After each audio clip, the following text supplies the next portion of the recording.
I'll start with you, Stephen. Where is this heading?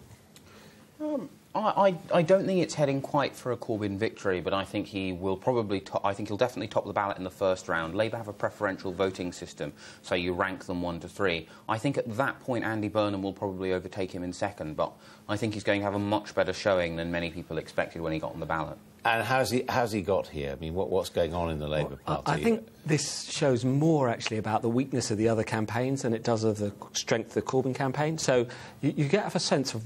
If Jeremy Corbyn became leader of the Labour Party, you know what he would do.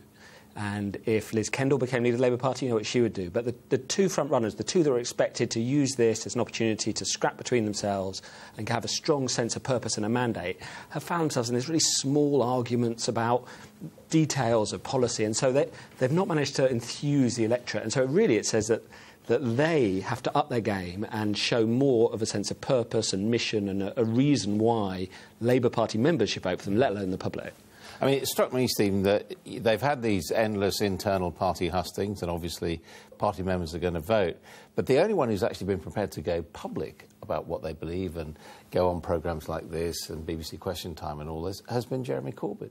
Yeah, he has been... Yeah, I think Liz Kendall kind of started saying some fairly bold and radical things, and then when it didn't do so well with members, it sort of felt like she retreated into herself a bit. The other two, I think James is exactly right. It's been a war of the bland. They're trying not to offend anyone. They're trying not to give anyone a reason not to vote for them. But can anyone think of a reason to vote for Yvette Cooper or Andy Burnham?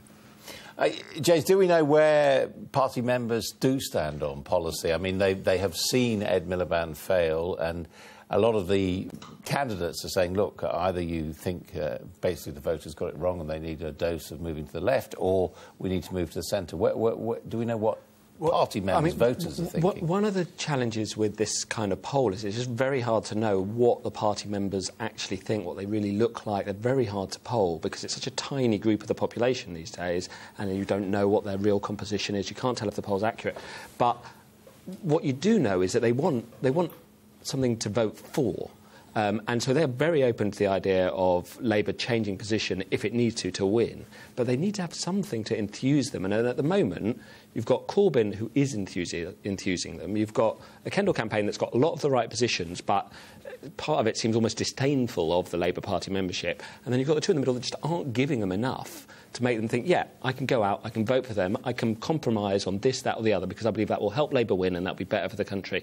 And unless they're enthused, they're going to drift off, and at the moment it's drifting to the left. Stephen, do we even know who the electorate are? I mean, it's the first time we've had an election under these rules with one member, one vote for Labour choosing candidates. We've also had these people who can sign up personally. Do we know who's signed up? What's going on? We don't quite know exactly who signed up. We know that there are some trade union affiliates. We know there are registered supporters.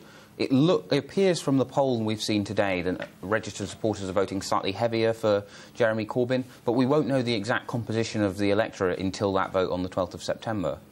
Which would sort of suggest that this isn't a very clever process Labour's going through. Well, I mean, the idea was this was a completion of a kind of Blair reform, one member, one vote. Remember the previous election, you could be an MP, you could have 10 votes as a union member, as a member of a society. So the idea was this would simplify it and make perfect sense. But it's not really the system's fault. I mean, the system is the system. The candidates aren't playing within that in a way that maximises their chance of winning. And the thing that they're not doing is being clear enough about how they would change the Labour Party so that it can win in the future. And that failure is a failure in the candidate and the way they're behaving, or not the candidate, sorry, the campaign. It's not a fault of the system. Stephen, we're talking about the Labour leadership contest. There is, of course, a contest for deputy leader and a contest for candidate for London Mayor, who potentially could be the only person in the Labour Party exercising some power outside in local government. Do we know how those contests are going for the deputy leader or for London Mayor? The deputy leader looks like being a fairly foregone conclusion for Tom Watson now, at least according to the patterns of local nominations, according to the polling we've seen. And my feeling, based on the hustings, is that he's doing quite well and he'll probably get enough to edge over the line. Again, like Jeremy Corbyn, he's a Marmite character, so he's not going to get as many second preferences as his rivals. The mayoral contest, it's kind of a free-for-all.